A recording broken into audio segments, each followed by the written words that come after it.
So, good evening and welcome. Thank you for joining us this evening for this workshop and where we introduce you to the role of as members of the Ministry and Personnel Committee. Thanks for your willingness to embrace this important, yet sometimes challenging work. Thank you for all that you do as members of your Ministry and Personnel Committee and as members and the many other ways you support your community of faith. Tonight's workshop is facilitated by Kim Udikai, Unju Park, Andrea Allen, Mastered Sakala. You'll meet them as the evening progresses.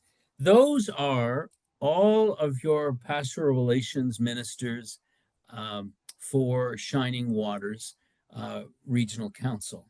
In a not so long ago, we had two, Dale and Todd, and it takes four people plus me to replace Dale and Todd. So I don't know what that says. Either that the five of us are much lazier than Dale or Todd, or the work is got more complicated. I don't know. But anyways, these are I am Rom Smith, and I am the Pastoral Relations Minister for Canadian Shield. So all of those of you north of Berks Falls, don't feel that you're not represented here. I am there for you. So, um, and we are your resources.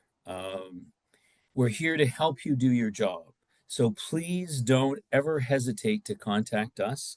That's what we get paid to do, is to be there for you and to answer your tricky questions. And if we can't answer the tricky questions, we give them all to Unju, and we hope that she can answer them for us. I'm ready. Okay. As we begin, I'm going to ask Kim to lead us in a land acknowledgement. Kim? Thanks, Rob. A land acknowledgement has, as you know, become a common practice in many United Church gatherings, including worship services. As M&P committees, you may occasionally hear pushback from lay members or sometimes ministry personnel themselves. Things like, why do we keep having to repeat this land acknowledgement every Sunday? What good does it do? A land acknowledgement marks a small and important step in the process of reconciliation. By making a land acknowledgement, your community of faith is taking part in an act of reconciliation, honoring the land and enduring Indigenous presence, which dates back way over 10,000 years. Indigenous peoples are still here. And in all we do, we strive to live together in relationship, in peace, friendship, and respect. Which Indigenous land do you acknowledge? I myself live in Takaranto, which is Toronto, the traditional land of the Anishinaabe, the Haudenosaunee, the Wendat, and Mississaugas of the Credit, now home to Métis and many other nations. I am a settler and a treaty person under Treaty 13 and the Dish with One Spoon wampum. As a person who acknowledges the territory I'm on and the treaty I am part of, I am committed to learning how to listen to the truth and walk with humility in relationship with Indigenous peoples. Thank you. Thank you, Kim. And invite folks, if they'd like to just acknowledge the land that they are on in the chat so that we have a sense of who's here tonight. So thank you. And I'm going to turn it over now to Andrea, who will open our meeting with prayer. Andrea? Thanks, Rob. I invite you all, wherever you might be, however you are zooming in, to settle yourself in your seats, to feel your body supported by the chair or the couch or the floor, and to breathe in and breathe out. Let us join our hearts and souls together in a time of opening prayer. Oh, holy, wonderful God, we thank you for today, for the opportunity to join together, to connect, and for the technology of Zoom that enables us all to be together. God, you call each one of us into community, to listen deeply, to speak truthfully, and to serve with compassion and with courage. As we enter this time of learning and relearning and unlearning and preparation, we give thanks for each and every person who joins us and each and every congregation they represent. We give thanks for the many gifts that are represented here, and we especially give thanks for all of these volunteers, of members of M&P committees, for their willingness to serve your church with care, with love, and with intention. Be present among us tonight, O God, as we navigate this sacred work of empowering members of ministry and personnel committees. Grant each of us wisdom to discern wisely. Grant us patience to respond with grace. Give us courage as we hold space for this time. God, bless our conversations, that they may be guided by your spirit of justice and mercy and of all love. May we all be builders of trust and nurturers of healing in all that we do. For we name these things and the many prayers that we hold within our own hearts and souls in the name of Jesus the Christ, our companion and our guide. Amen. Amen. Thank you, Andrea. I just need to, there's somebody who wants to come but doesn't have the key. So just a minute here. So thank you, Andrea. Anju, could you please remind us of some of the Zoom etiquette to help make this meeting run a little bit smoother for us, please? Okay, thank you, Rob. I'm gonna spotlight you so that you, there you go. Okay, thank you, Rob. Meeting on Zoom is very much a part of our life since the pandemic, and I recalled when the pandemic began and we were all learning how to use Zoom, but by now I think we are very familiar with the Zoom, but I think it's helpful to remind ourselves what to do and what not to do. So I would like you to mute yourself most of the time, unless you are speaking to the group, and then you can unmute yourself to do that. If you have any questions, you can type the questions in the chat. And from time to time, we are monitoring the chat. And if there are questions that are relevant to the topic that we are talking about, then we will address those questions. If not, then we will still address those questions in the end.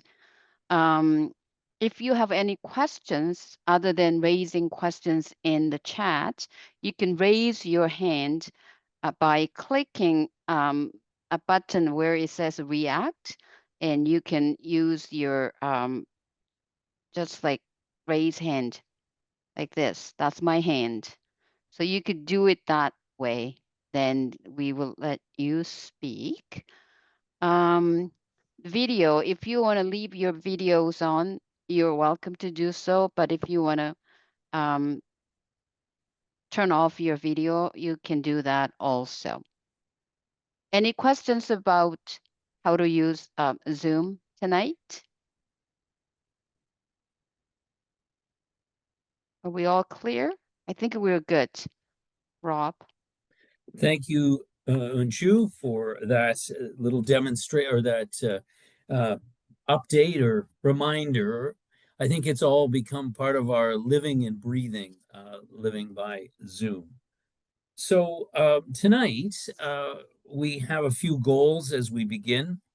The purpose of this evening's workshop is to orient you as new members to your local ministry and personnel committee of your responsibilities and the purpose of their role. We also hope that it might be a refresher for any of those of you who have been doing this work for a while. So our first goal is, next slide, please. Our first goal is to be able to understand the difference between being a member of the church and being a member of the Ministry and Personnel Committee. There are some subtle differences that are important to remind yourself as you go about this work. Our second goal tonight is to identify two helpful images for the role of being an M&P member and select one that will inform your purpose as an M&P committee member. In a few minutes, we'll look at all of the various roles and responsibilities that the manual suggests are part of the work of the M&P committee. And when you look at all of those things, you can kind of be overwhelmed by everything that is required of you. And so what we thought is if we could figure out, give you two images that might help you understand your role, that might guide you in your work and make it less seem less unmanageable. And the third is to be able to apply a communication strategy that supports and values lay employees. So those are our goals, and hopefully in the next hour and a half, 2 hours, we will be able to accomplish those. And so I'm going to turn it over now to Unju, who's going to lead us in a conversation about the various responsibilities of the M&P Committee. Thank you, Rob. Yeah. You were all asked to read the policy and procedures before you came tonight. If you did, wonderful. If you haven't had a chance to read those 2 pages, that's okay. We're going to go over those 2 pages. And the first policies and procedures that you read is all congregations and pastoral churches must have a committee or other body which may be called the Ministry and Personnel Committee or different names. Some churches call M&P Committee, Human Resources Committee. You can name it a little differently than M&P, but most churches use it as a M&P. And the committee has the responsibilities. Before we move on to the next one, M&P Committee is the only committee that is required to constitute your church as a community of faith. So this is the must. So the responsibilities that comes with M&P, being on the M&P, is that you need to be available for consultation and support for matters involving the pastoral charge staff, not just the ministers, not just music directors, but all the staff that you have. Overseeing the relationship of the pastoral charge staff to each other and to people in the congregation. If somebody has some issues with other staff, that's where you come in. Regularly reviewing the working conditions and responsibilities and compensation of all pastoral charge staff. I remember my admin person had issues with the mice in the church office, and we also had the bats in the sanctuary, so we had to deal with that. That's the working conditions of the church staff. And making any recommendations needed as a result of these reviews to the governing body. So M&P is it's not a decision-making body, it's a recommending body to the governing body. Revising position descriptions of pastoral charge staff as needed. Things change, so you need to make changes accordingly. Conducting annual performance reviews of the pastoral charge staff. and ensuring pastoral charge staff make use of opportunities for continuing education that they have been given. Um, Traditionally, we focus on continuing education on the ministry personnel, but I think it will be wise to have this policy in place for other staff. Administrative staff can use their Con Ed to upgrade their computer skills, and music directors as well. So that will be helpful if you can provide that. Maintaining close contact with the regional council pastoral relations commission we have, and also pastoral relations ministers or equivalent. That is crucial because that's if the region needs to intervene, we need to know um, about the issues and concerns and problems, perhaps. Ministry personnel called or appointed to a pastoral charge may not be members of the ministry and M&P committee. So the ministers are not allowed to be on the committee.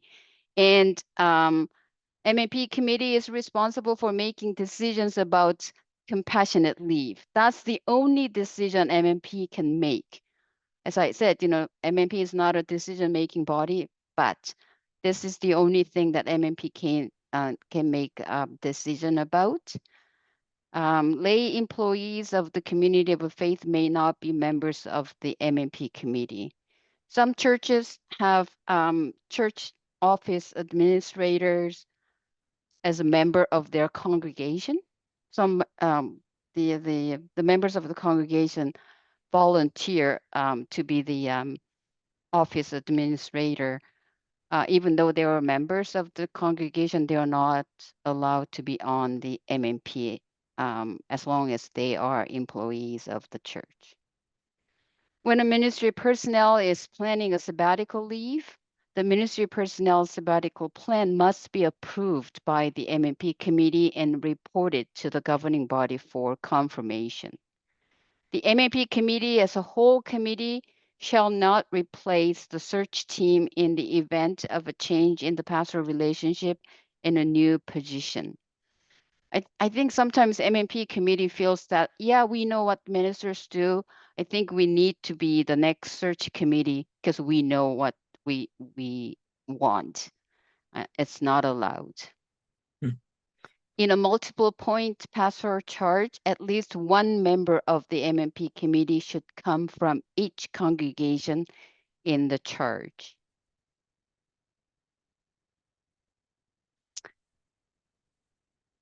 Thank you, Unju, for getting us started. Oh, we did have a question. We did have a question we were going to ask you, and that was not you, but to all of our participants. When you hear of all of those responsibilities, what one responsibility do you feel most able to do now? Sorry, I jumped ahead there, Unju. That's okay. Carry on. That's okay. I'm not seeing that here. Yeah, nobody's I only raising have their two hand. screens. I wish I have 3 screens so I can see many things at once. And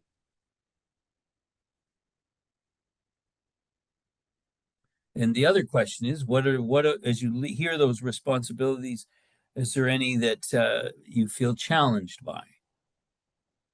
This is time that you can raise your hand and you can speak if you have any, if you feel most able to do now, or what responsibilities do you feel challenged by?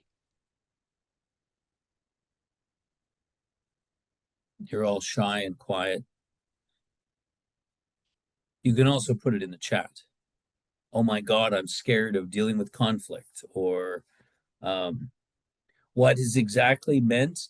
This is from David. What is exactly meant? Oh, now they're coming. Okay. Compassionate leave. Yes. Compassionate leave is my mother died, so they gave me what's the bereavement leave, but it was my mother was in Korea, so I needed time to travel, so they gave me 3 more weeks to travel and attended the funeral, and I had a little bit of family time and come back. So in the end, I was taking a month off, but that was bereavement leave and compassionate leave together.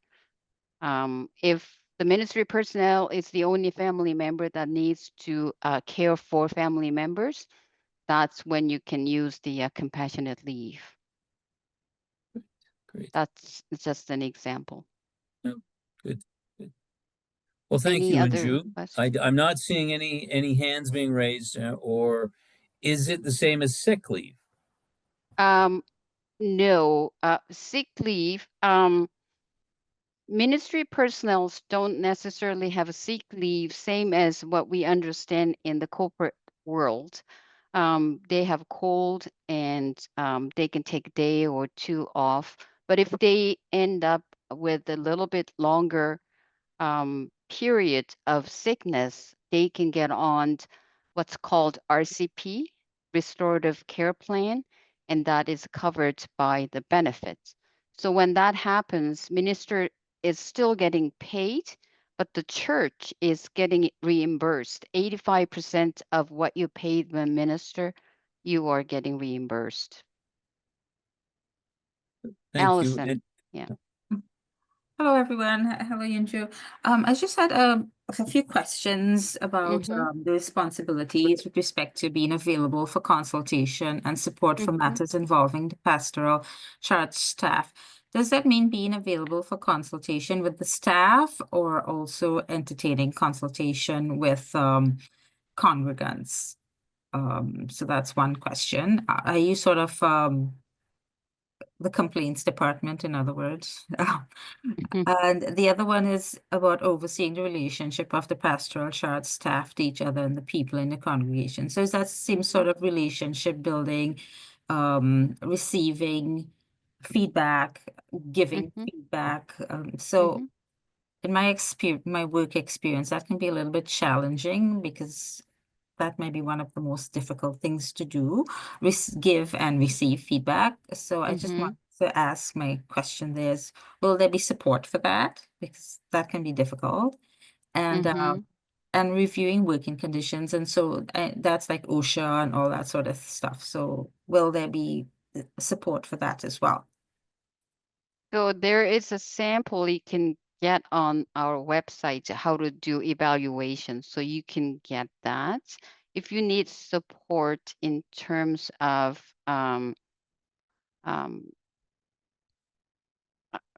conflicts, I think you might have meant to say some difficulties between the two, you can always reach out to your PRMs.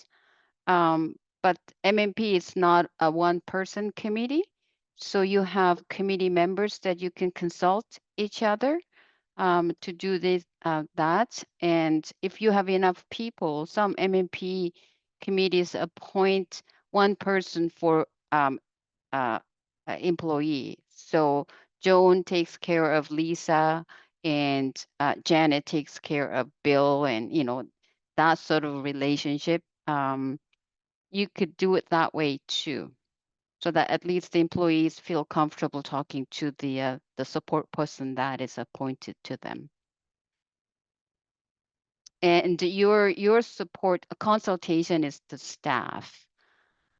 If the members of the congregation has any issues about the employees, including ministers, they have to bring these concerns to MnP in writing. If this is just a hearsay, you don't really want to get into that. But if they want to make any points, they have to do it in writing. Linda?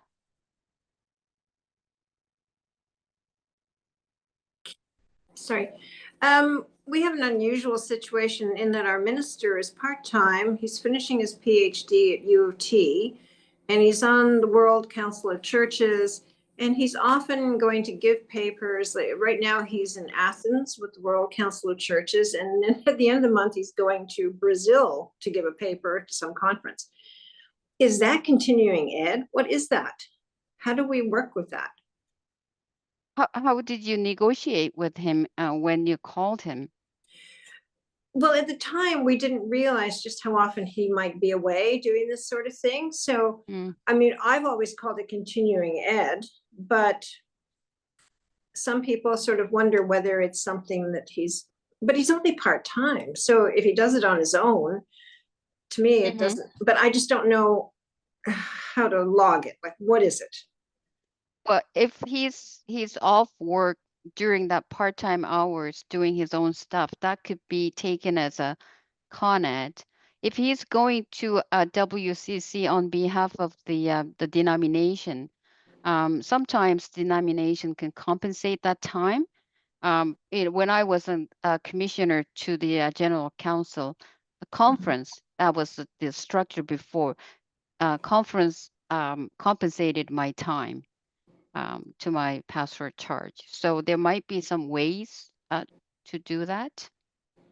I guess the problem is there are some people at the church who don't feel that what he does at these conferences relates to the church. They want what he does to relate directly to our congregation. But I keep trying to tell them, well, even continuing ed, it's about the minister and about what the minister wants, not what we want. But, you know, we've gotten into a couple of, dust ups over the minister and his time away. Okay. Because he's only part-time, and if he's away, then the worship committee has to take over and look after the services. So I don't think they're going to compensate him for his time while he's away. It's just, do I tell them this is continuing ed and he has so many days, or sometimes they think, oh, he should use his holiday time.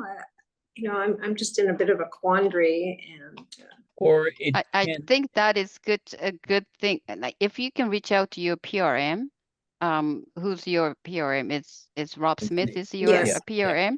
Yeah. I think you need to have a conversation with him. Okay, Yeah. that's Yeah. fine. And that's a good Okay. question, and Yeah. thank you for bringing that, Linda. Yeah, I it's think kind of unusual. it is unusual, and I was meeting with him just the other day, and Oh, yes. I wondered about how that was going to work itself out. He's gone quite a bit this summer, so Yeah. anyways, we'll talk again, Linda. Thank you. Okay, thank you.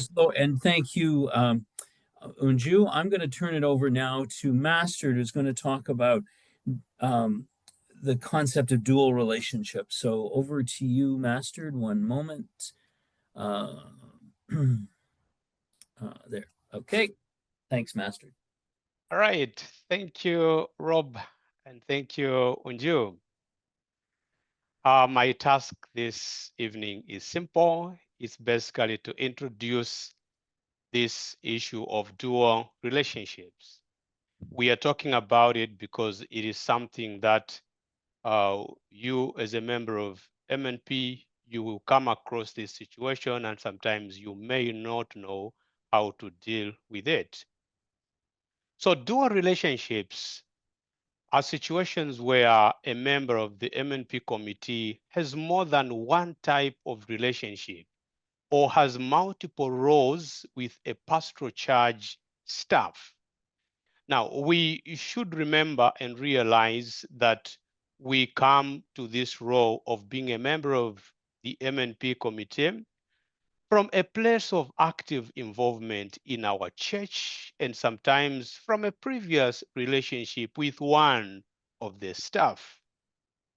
So what I mean by this is that you may come to this position of a member of the MnP, but one of the staff employed by the pastoral charge is your friend. And so you have two relationships that you are sharing. One, you are the supervisor to this employee. But the second relationship is that you are a friend to this employee. This could be a minister, it could be the music director, or any other employee that you are supervising. And so dual relationships at that time, you realize that they become the hardest parts of being a member of the MnP, and especially when you are dealing with conflict. How complex it becomes is that sometimes these roles, they overlap. They become confusing where you do not know as you are approaching that situation, where you are coming as a member of the MnP or you are coming as a friend. And so this is why we would like to introduce this to you and make you aware that you may be in this situation one day and you may want to know how to deal with it.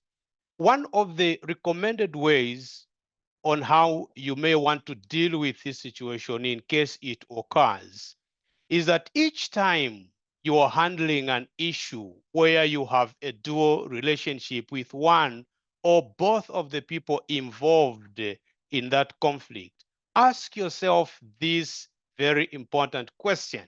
And the question is, what hat am I wearing today? You can see from the slide that nice hat that beautiful little girl is wearing. So at some point, you will wear the hat of the MnP, but at some point, you will wear the hat of a friend. So these two roles should not confuse each other when you are handling either a conflict or any situation where you have to resolve. So the recommended thing is that each time you are beginning a conversation, whether you are writing an email, you are writing a letter, or you want to send a card, begin each conversation by stating which relationship you are coming from. Make it very clear so that the people involved are not guessing whether you are coming as a friend or you are coming as a member of the MnP or is a supervisor to them. For example, if you would like to meet a minister and you are meeting this minister on a professional level, you are using the professional relationship, you are the MnP, and you want to talk about some feedback that are work related with this employee. Make it very clear that you are meeting this employee to discuss feedback that is work related. And that particular moment, that employee will understand that you are not coming as a friend, but you are coming as a member of the MnP. You could also come to the same minister as a friend. And when you are approaching this minister as a friend, you should also make it very clear that you are coming with a personal issue that does not affect the relationship between the supervisor and an employee of the pastoral church. And so not being aware of your dual relationship roles can lead to misunderstandings that can complicate both of your roles as a member of the congregation and as an MnP committee member. And on the other hand, being aware of your dual relationship roles will put both of you and your employees at ease, since they don't have to guess which hat you are wearing. So as you perform your duties as members of the MnP committee, do not forget this question: what hat am I wearing today, as you are handling any issue that concerns the employees at the pastoral church? I hope it is very clear, and I end here. Thanks. Rob and colleagues, you may want to add if there's something that you feel needs to be added. Well done, Master. Thank you very much for that and clarifying that up. We now want to take a few moments and enter into some breakout rooms and to wonder together about how the church is different from other places of work. So, Unju, could you please place people in a breakout rooms, and you'll have between 5 and 10 minutes, not a long time, to discuss the question: how is the relationship between employer and employee different in the church from other workplaces? And then we'll come back and just briefly share on that one. So Anything that came out of this conversation? Anyone brave enough to sort of say, this is what we think is the main difference or one of the differences? You can either put that in the you can either put it in the chat, or you can unmute yourself and just say, what is the main differences between a church workplace and a non-church workplace? My supervisor's coming, so don't be disturbed. My supervisor, he likes to check things out. So anyone got a brilliant insight that they had? Uh, hello, Rob. Yes. Okay, Oh, Janice. Yes, yeah. go ahead. I think if I can speak for the group, it was really around empathy, the heightened level of empathy and the reasons that people are called to serve the church, especially, let's say, in a ministerial role versus a corporate role. And so being mindful as M&P of helping them to set boundaries so that they don't burn out, so that they don't do quote unquote too much, because that tends to be the, the propensity. So that was one of the key differences we chatted about. Great. Thanks, Janice. Anyone else? What makes the church different from other workplaces? So I'll jump in for our team. We had quite a robust conversation about the tensions with the church and the regular workplace. So with the church, you're called to serve. It's a higher calling as opposed to a career. So you work with scripture and church values, and your eye isn't always on legal and financial considerations. But yet we still have to comply within labor laws, manage performance, maintain professionalism. So there's that tension again, and we spoke about the two hats situations. So we had a lot of good conversation around performance appraisal with the minister. What does that look like? And what metrics do you use? And what do you do with that information after you get it in the context of a church? So yeah, we had many unanswered questions. Let's just put it like that, Rob. And I think that that's the reality of this job, is it that there, you're always sort of fighting those questions and the ethics and the empathy, and we're doing the Lord's work, as we used to say many years ago, but it is something like that. Anyways, Audrey, you have your hand up. Yeah, we had some sound difficulties, so I'm not sure that we got a full representation of our responses. But one difference is that in the church, the employees are not unionized, and which can it just means that it's a little blurrier as to what are the boundaries of the staff's work. And because of this higher calling of it might mean that there's sort of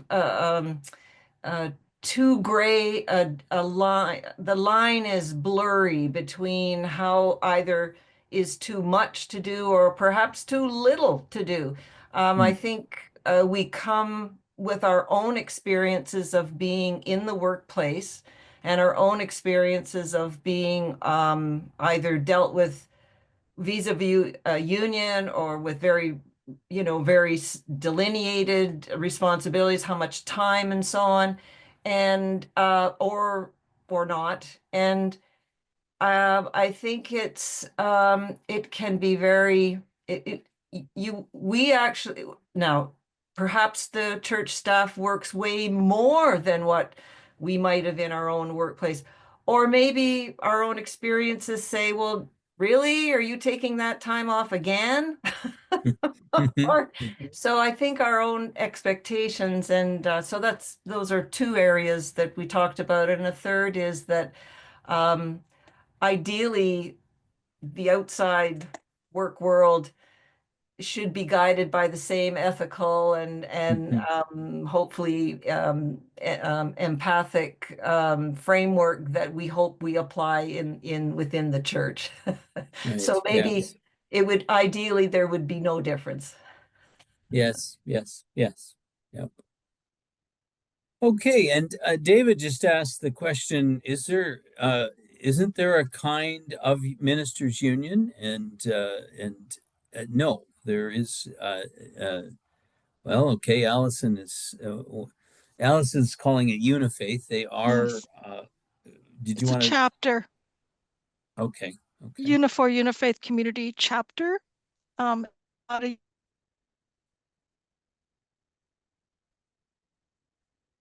Okay. And what's Unifor?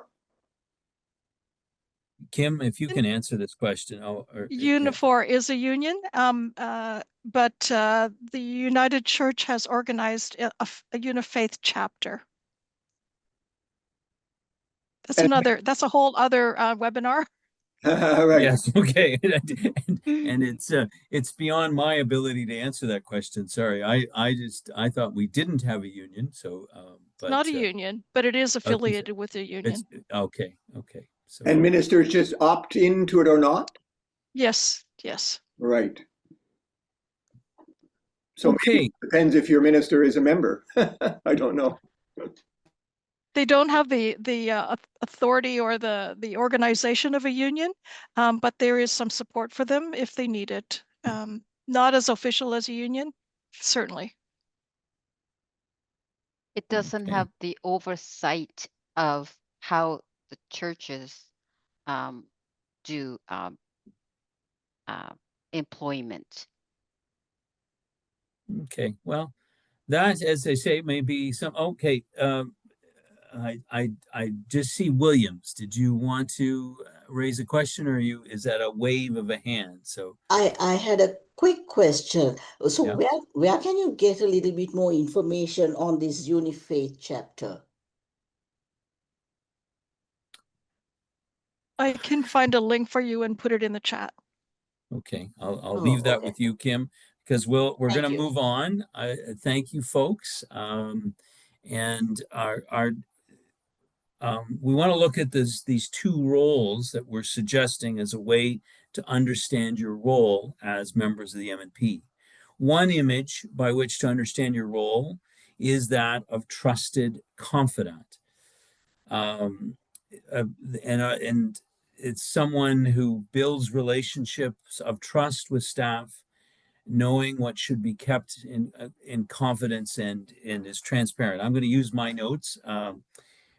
Someone who listens without judgment and offers advice only when solicited. A sense of intimacy and support. A place for an employee to share their concerns and brainstorm ideas and possible solutions to issues in a safe environment. A sounding board, a place to consult, a place to provide feedback that is consistent and clear. Now, the way most M&P committees work is that each employee has a liaison, someone from the M&P committee that meets specifically with each employee. So if you had a choir director, one member of the M&P committee meets with the choir director, and another one meets with the minister, and the third one meets with an administrator, the office administrator, and say you have a custodian.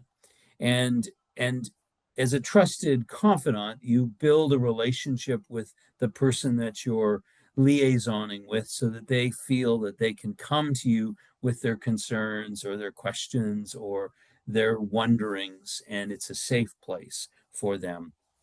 And because members of the staff are not regularly are not part of the M&P committee, so that's why you meet with your person separately and bring their concerns to the M&P committee meeting. And generally, someone asked about complaints a while back, and in fact, you are the place where complaints come to.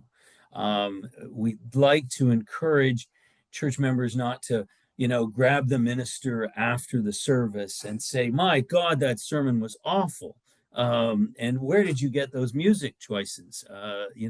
That really should go to the M&P Committee, and it's always best to have it written down, and then the M&P Committee sorts it through and then has a conversation with the employee about the concern. So, but when you're talking about being a trusted confidant, you need to ask the question about confidentiality. And it's important that we ensure that private information is not disclosed to others inappropriately out of context. That becomes part of the struggle, I suppose, is this dual relationship. You might, the minister comes to you with some concerns, and how do you keep that to yourself? And Parker Palmer has this wonderful line. It says, "No fixing, saving, advising, or correcting each other." And I like that. Though sometimes you do actually have to fix some things, or you have to correct some behavior. But to create a space that is safe for people to talk about their concerns, and what is said here remains here. And it's always good to check if you're clear.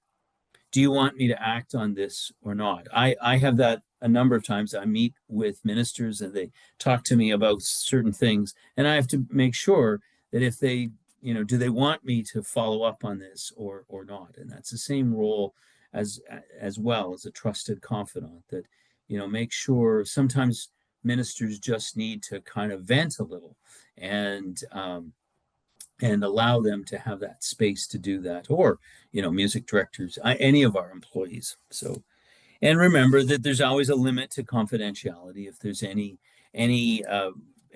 concerns related to children or anything that might hurt someone else, that limits your confidentiality. The other thing that we talk about in confident and trusted confident is transparency.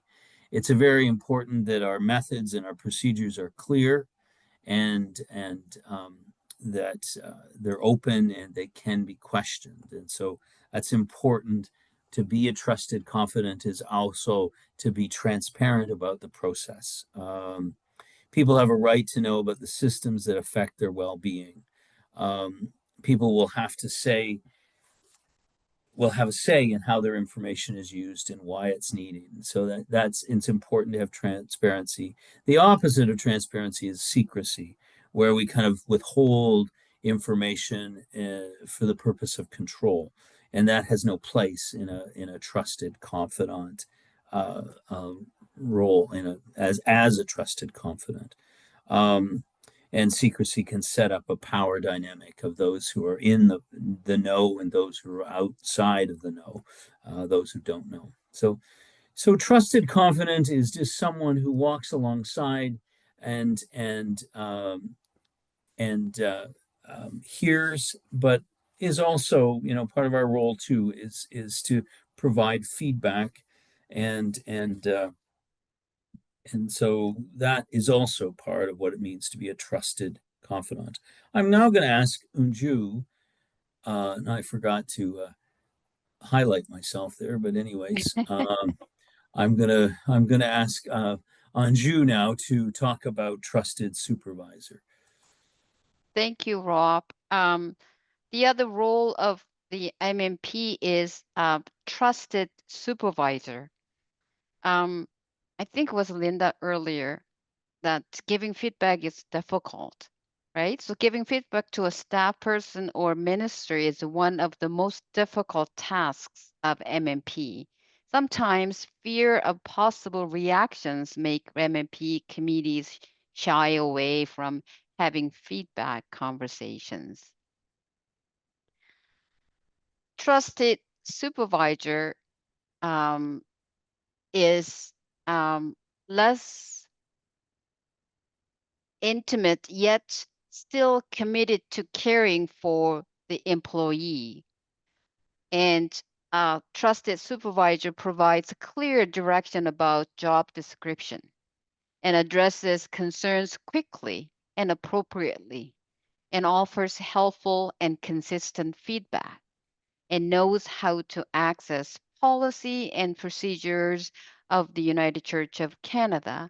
Now, if you don't feel comfortable or confident about the policies and procedures, you have PRMs here to answer any questions regarding policy and procedures.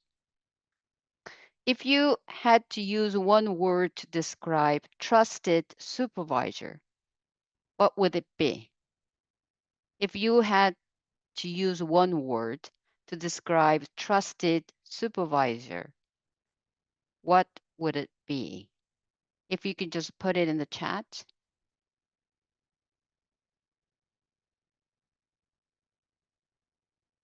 Authentic,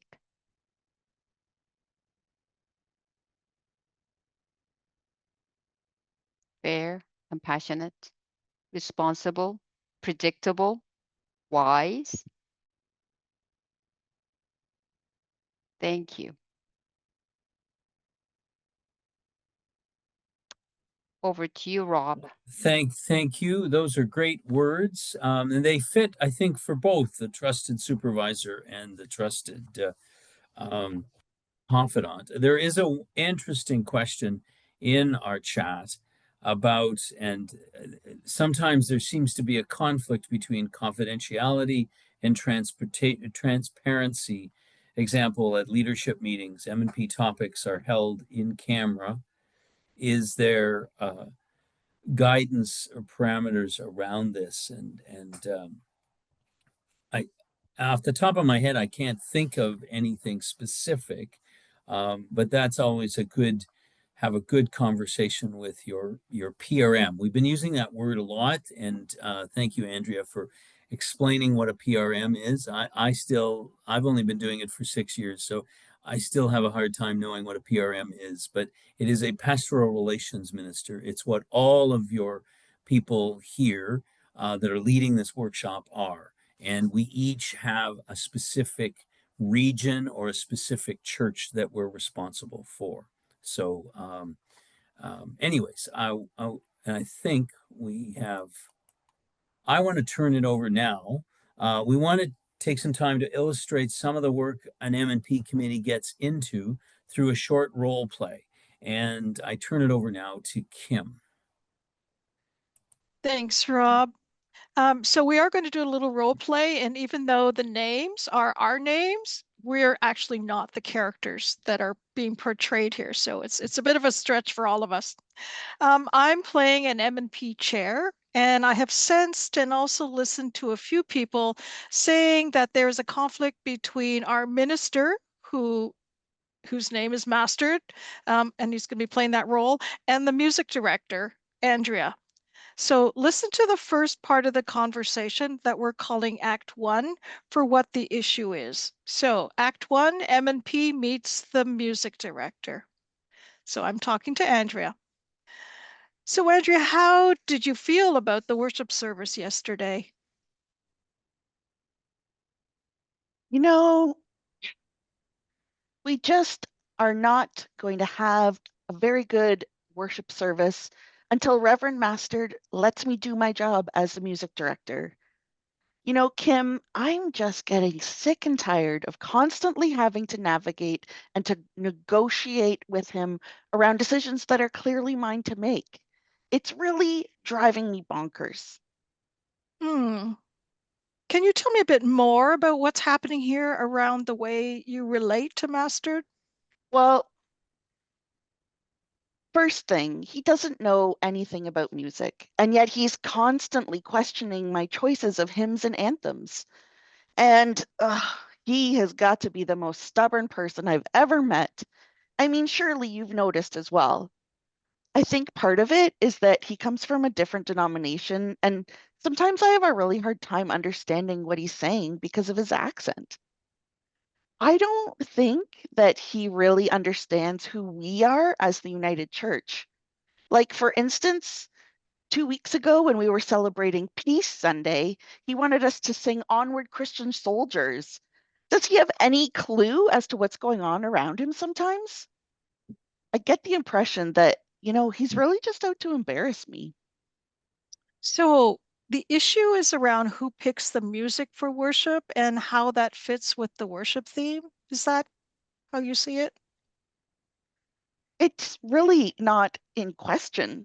It's my job to pick the music. It's clearly in my job description. So could you please just let Master know that he needs to do his job so that I can do mine? So Andrea has shared her frustrations with me as M&P chair. What am I going to do next? How can I bring the issue to the minister mastered with a view of being a trusted confidant for both of these employees of the church? Act 2. So, Mastered, how did you feel about the worship service yesterday? Awful. Thanks to Andrea's music choices. Did you see how frustrated people were trying to sing these crazy new songs? I know. I know. I don't know where she gets these ideas. I just tuned out, so to speak. Well, you are the MnP chair. You should talk to her and tell her to stop this nonsense. Well, I did, but she blames it all on you. Oh, is that so? What did she say? So she says she thinks you're really stubborn and that you don't know the first thing about music. She thinks it is partly because you don't really understand the United Church and that you're actually out to embarrass her. Well, is that a fact?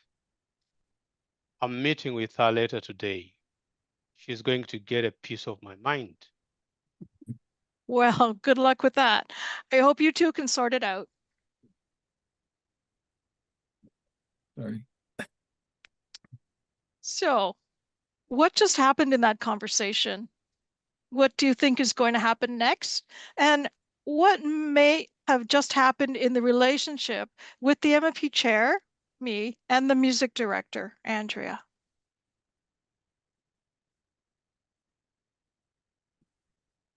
No, it's over to Rob, me. Yep. back to you. I'm trying to do too many things here. Intermission. Yeah, we have an intermission. Yeah. No, oh yeah, I see. You're right. So thank you, Kim, and thank you, Andrea and Mastered. And the reality is conflict is inevitable in this work. We're human beings, and it's part of being in relationship. And I think it's important to remember that conflict means that something's actually happening. The absence of that conflict does not necessarily mean that things are all good and healthy. It can mean that absolutely nothing is happening, and it can also mean apathy. So it's important to acknowledge that conflict is important, and we need to find ways to address the issues quickly and directly. I always remember a saying a teacher taught me a long time ago: the only thing that grows in dark is mushrooms, and so it's important to bring everything to the light. Um, One of the models I stumbled upon early in my ministry was this called the pinch crunch model, and it has served me well over the years. It's a simple model, and I think it's intuitive. When you begin a new relationship, you begin by gathering information and sharing data and clarifying expectations. This often happens when a minister comes. You get to know the minister and you start to negotiate your expectations and kind of how we're going to be together as employee and church. And eventually this leads to some royal role clarity and stability, and all is well. And then along comes a pinch, something that makes you ask, what happened here? uh, I something I don't feel good about. I felt like I just got pinched. That didn't feel right. That can come in many forms, and they are different for each person. But intuitively, we know that something's not right. A snide comment from a board member, that sort of thing. A pinch represents a disruption of shared expectations. A pinch is something that is done or not done that violates one of our expectations or assumptions. Pinches can be private. We feel them, though the one who caused the pinch may not be aware that we're disappointed or that we've been offended. Sometimes a pinch can be so subtle that we shrug it off and try to ignore it. The problem with ignoring pinches, as you follow this down, this chart here, you realize that pinches lead to a crunch. And a crunch is an open conflict. Both parties are now aware that there is a problem. There's an outburst at the board meeting. I know that never happens in any of your churches. The key is to listen to the pinches and check them out, always gathering more information and clarifying expectations. A crunch, unfortunately, is harder to recover from.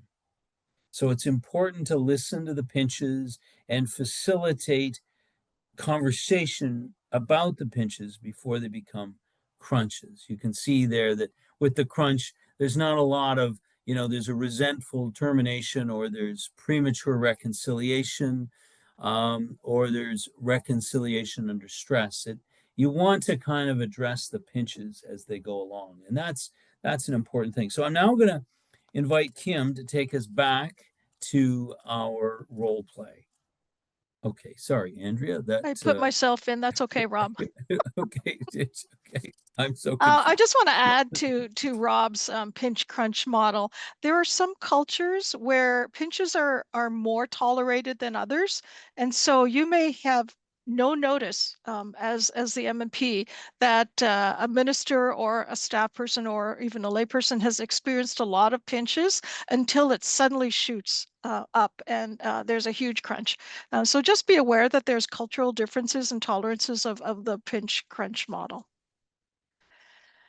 Asians, some Africans as well, indigenous for sure, have different understandings and experiences of the crunch pinch model. So just be aware that there are differences. So Act 2, this scenario, the M&P meets the minister.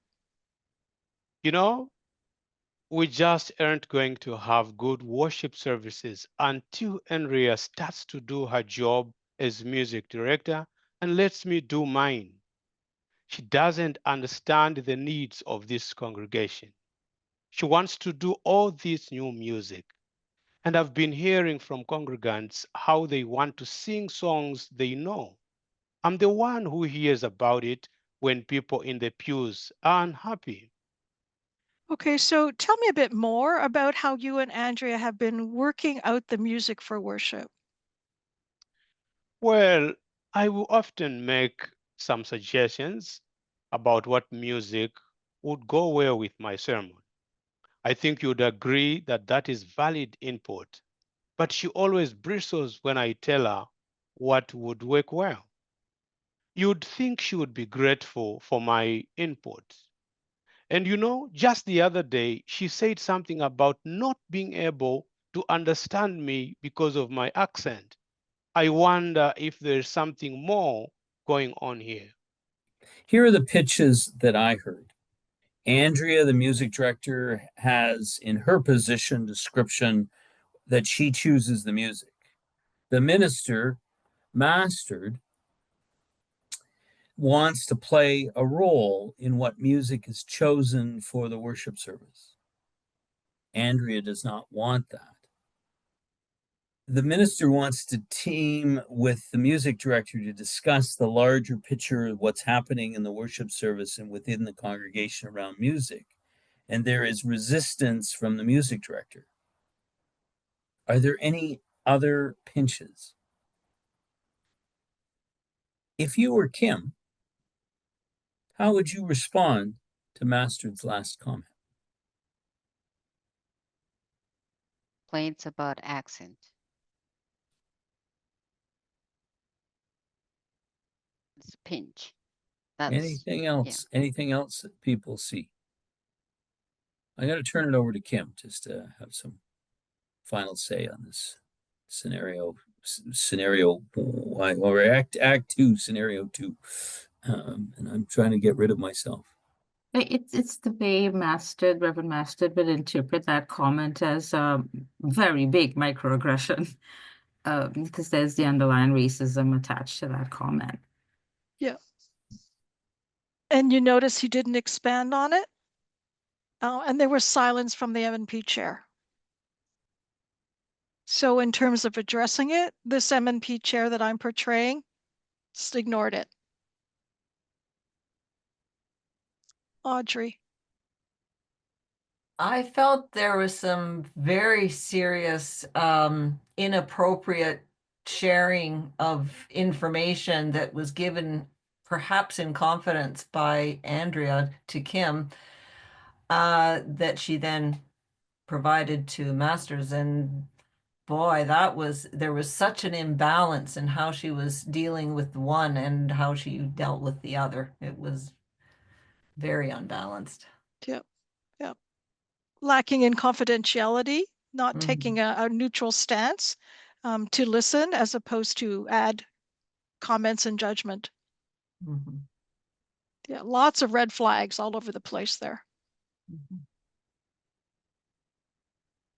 So let's start to enter into Act 3. So as the M&P chair, I want to help in the best of all worlds, both Mastard and Andrea to listen to each other with my help so they can both hear the pinches, and together we can start to negotiate some new expectations together.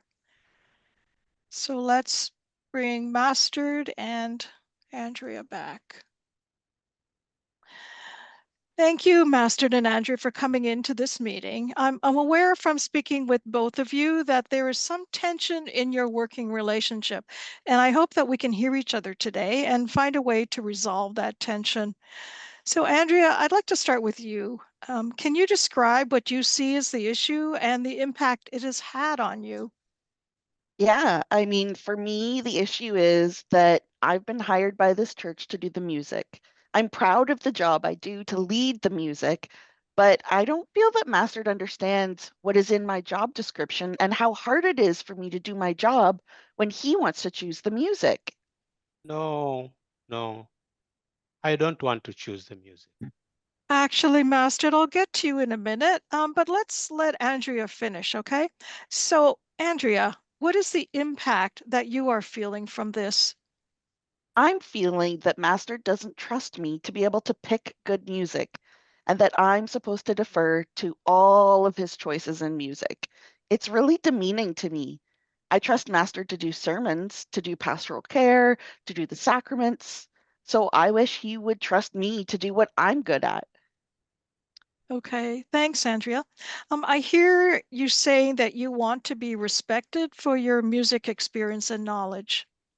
Yes, that's exactly right. Thanks. So, Master, let's hear from you. Can you describe how you see the issue and how you have been impacted? Well, as I started to say, I don't want to choose all the music, but I do think we need to work together so that the music and the rest of the worship service are planned together. The issue for me is that Andrea wants to work in a silo, and it's really causing me some anxiety. We need to cooperate as a team, and she needs to know that many congregants aren't happy with some of the music she picks, especially all the new stuff. They don't know it, and I am the one who hears about it. Sorry, but that's not the message I'm hearing. People have told me that they love the music I choose here. I'm not sure who you're listening to. Okay, let's stay focused on the issue here. So, Master, I hear you saying that for you, the issue is about working together as minister and music director, and that the impact on you is that it's making you anxious. Yes, I'm getting complaints from congregants about the music. I can't ignore that. Okay, let's talk about each of your roles and how decisions are made about the music in worship.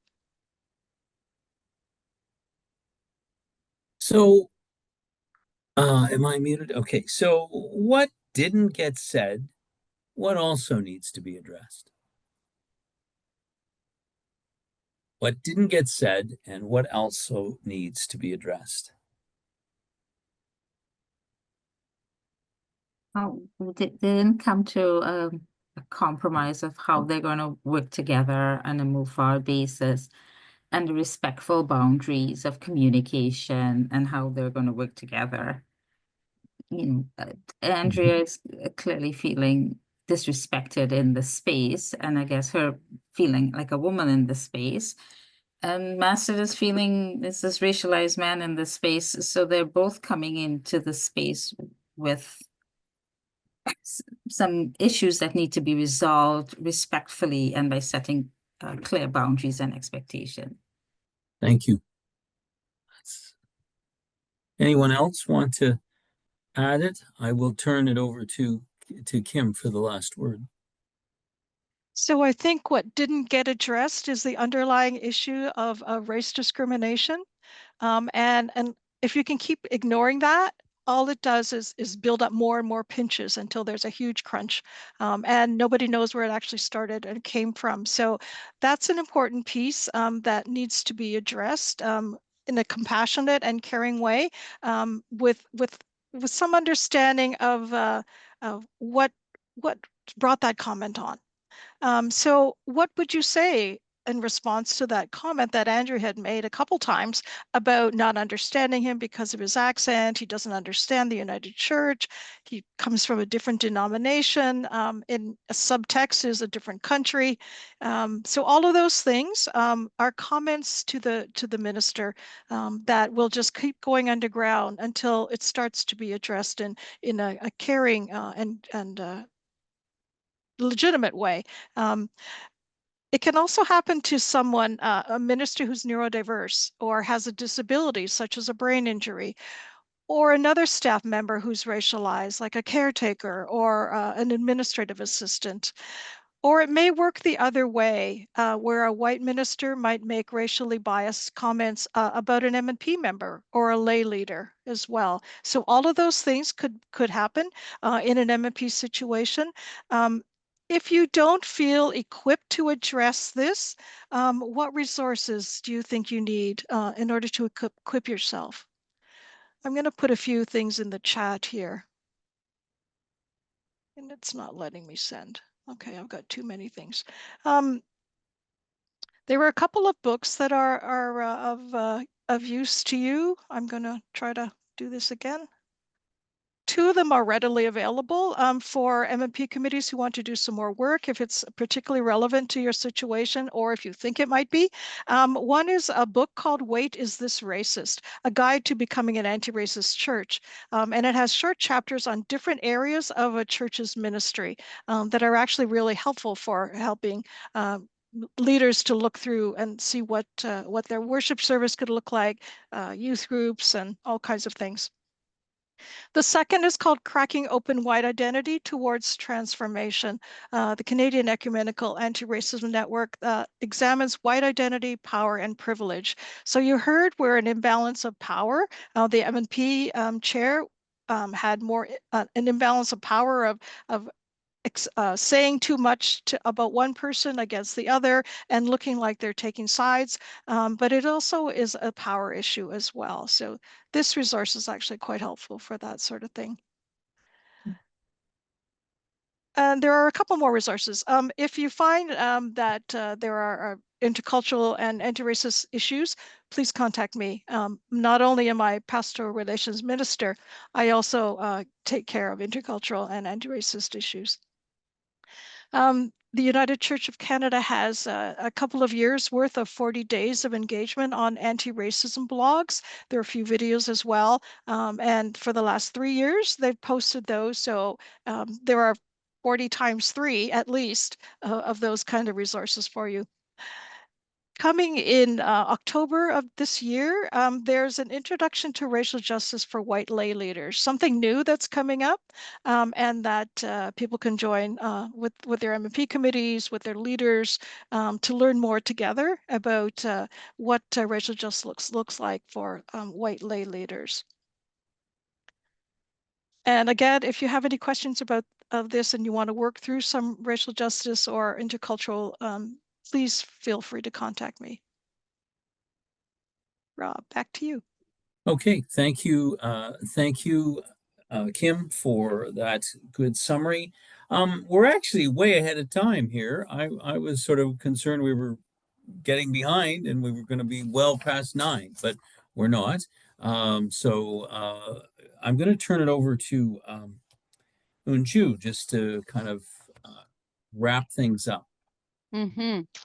So thank you, Rob, and thank you, our actors, this evening. That was fantastic.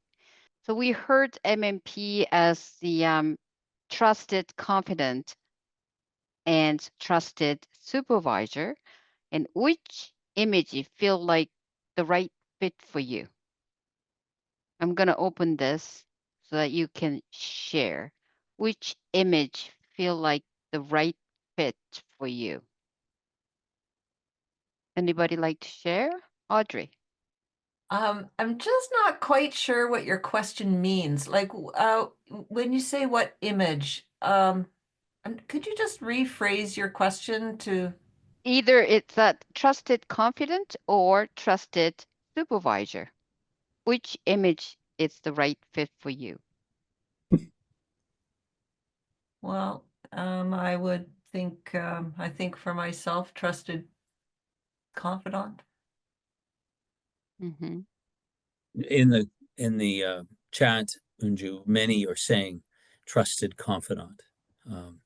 We don't like to see ourselves as supervisors, right? And sometimes we have this, we put ministers on a bit of a pedestal, and we just don't want to, who are we to be able to supervise a minister? Well, Mm-hmm. I'll tell you, just ask no, never mind. We need lots of supervision. So I think there is as I said earlier, there is fear of giving feedback as a supervisor. I think that is what it is. So I'm going to share principles for giving feedback. Okay, so there's number 1, feedback is a regular practice. It just doesn't happen when there is a problem. It's a regular. Positive feedback, appreciation is an important counterpoint when difficult feedback needs to happen. So 90% positive to 10% constructive feedback. For example, MnP came to me and your sermon is great. You give lots of stories, but can you make it a little shorter? So it's a 90% positive, 10% constructive feedback that, make it a little shorter. That's a good example. And second principle is focus on the issue and not the person. Remember Kim as MnP chair, she was bringing those minister and music director back to the focus, not the person themselves. It is important to distill the feedback you want to give to make sure it's about an objective issue that can be worked on. The issue was how they can work together. The third principle is, does the issue concern the staff person, or does the feedback belong with the church member or committee? People make all kinds of comments, but is that about the employees, or is it about them? And we need to discern that when you hear complaints or feedbacks, or when you give feedbacks as well. Any questions about giving feedback here? I think Kim did a really good job of giving in the role play, giving that feedback to both. And keeping it on topic, I think that's an importance because Mm-hmm. we can go down some very scary kind of rabbit holes when we get into those kind of conflict moments.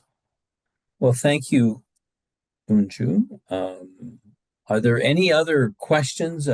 I hate to send you home early, because you paid for a full 2 hours of lecture, and so I, I, I, I can't see anybody. I guess I'm staring at Unju, so I could look around and see if there's any smiles out there. But anyways, I want to thank you all for coming. And if you have we do have a few moments for any extra comments or questions you might have. I'm going to just um, So sort of here's a sum. good comment here, Rob. Yep. Perhaps the chair may need to fill the role of supervisor. Others on committee may better fit into confident. Yeah. I was surprised in the play scenario that the chair of M&P did not consult with the committee members before approaching minister. Chair may have learned in advance not to share all of the comments Andrea made. Good observation. Yeah. This day, what we hear is that we don't have enough people. We have a hard time recruiting MnP members. I hear that all the time. And I know some churches that there is one person MnP committee, which is not good. Just you said that you don't have anybody to consult with, and that can be dangerous because one person making recommendations and decisions and bringing to the church board, and that's not really healthy. So if you can have your MnP committee 3, that's the minimum that I would like to see. If you could have more than 3, that's even better. Thank you, Unju. I'm just going to add all so that you get to spotlight our wonderful um, PRMs. That's a new word you've all learned tonight. Is pastoral relations minister. Have I missed? Oh, me. I knew there were 5 of us, so it's just where am I? Add spotlight. There we Here or go. there. Those are your PRMs. We each have a region. Unju takes south of 407 and east of Yonge Street. And I take south of 407 west of Yonge Street. So if your church is in any one of those areas, that's who you go to. Mastard has north of 407, and I don't know exactly whether he has a west or east, but Andrea and Mastard take both those, the north of 407, and fight it out between the two of them. No, there's no fighting. Okay. They have a good I take supervisor. west. I take West. west. Okay. Okay. Leah So, takes east. And the okay. dividing line is the 400 and Highway 11. Okay. So there we go, folks. And then Kim supports well, ethnic lingo. Maybe you should explain what you do, sir, before I make a mess of it. Sorry. The ethnocultural and ethnolinguistic communities of faith and ministry personnel, as well as the indigenous communities of faith and ministry personnel. Okay. So I go across the region. Yes, and I do that only for the intentional interim ministry sites. So if your church moves into intentional interim ministry, that becomes under my support. So even though the churches are in the west and the north, as long as they are doing intentional interim ministry, then I am their PRM as well as a community of faith support minister. Yes, the three of, well, and Kim, I'm the only one that doesn't do support to communities of faith. I work in my region. I work with Diane, Matheson Jimenez, and she does support to communities of faith, and I do pastoral relations because I'm more employed up in Canadian Shield. Okay, well, thank you all for coming. I hope that this evening gave you a little more insight into your work as members of the M&P Committee. Thank you again for your faithful service. And please remember that these five beautiful people, or four beautiful people and me, are here to support you in any way that we can. So please contact us. We sit at our desk just lonely and wondering, will anybody ever call us? Because we just don't have enough things to do. So please contact us. The video of this training will be on the website sometime in June. And you will receive an evaluation from us, and any information you saw, the PowerPoint will be sent to you, and we will send you an evaluation. Please take some time. We are a new team. Andrea and Master just joined us in March of this year. Unju, I came in January of last year, and Unju came and joined us in August of Year before. 2023, I think, actually. So, and Kim's been with us since the beginning. So, I also wanted to let you know that we do a quarterly check-in for M&P committees, and I know that now that Toronto is out of the playoffs, that you all have that kind of free evenings, not to be following any more hockey. So on June 4th, we will actually have one of those check-ins, and we're going to look at some of the new updated policies that they have met for us. They've written that we have, and we're also going to be saying goodbye to some guy named Todd McDonald, who is sadly missing from our show tonight, but he will be retiring at the end of June. And so June 4th will be an opportunity for those of you that know Todd to say goodbye and thank him for his excellent service over the last number of years.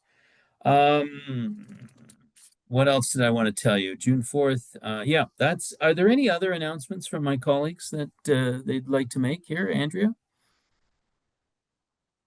Unmute yourself, please. Thank you.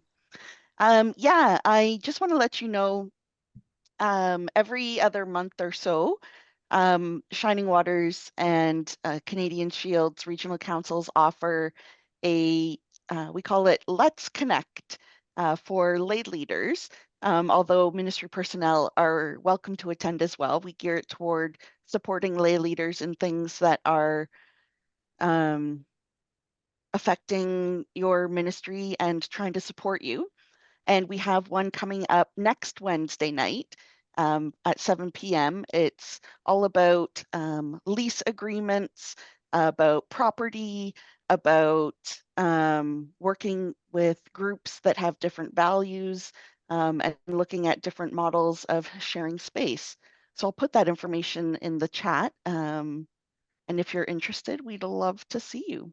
And we also have most of the past ones recorded, and they're on the Shining Waters website as well. Great. Thank you, Andrea. Any other announcements? Otherwise, I'm not seeing anything. Thank you very much again for coming, and we'll see you in a couple of weeks. We'll either see you next week about leases or 2 weeks from that. And if you haven't signed up for the Festival of Faith in Sudbury, shame on you. You're going to miss out on absolutely fantastic experience. As someone who lived in the north, I promise there will be no mosquitoes. The weather will be absolutely perfect. You'll get to hear some guy named John Bell lead us in worship and in conversation. And you'll also meet our the Right Reverend Dr. Carmen Lansdowne will be. I went to school with her, so I remember her slightly different than as the Right Reverend.